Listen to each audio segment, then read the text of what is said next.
لله رب العالمين والصلاة والسلام على رسول الله وآله وأصحابه أجمعين. Amma ba'd. Assalamu alaikum warahmatullahi wabarakatuh. Урматтуу момун мусулмандар жана ошондой эле биздин баракчанын катталуучулары, бүгүн биз сиздер менен пайгамбарыбыздын ооз ачарлыгы тууралуу кеп кылмакчыбыз.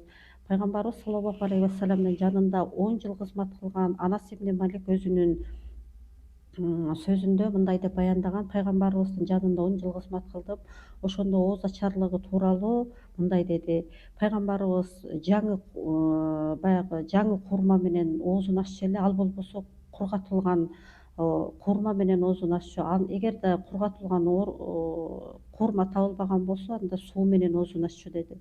Дагы бир хадисте болсо пайгамбарыбыз саллаллаху алейхи вассалам айтты: ким орозо кармаса курма менен ооз ачсын, эгер курма таба албаса суу менен ооз ачсын.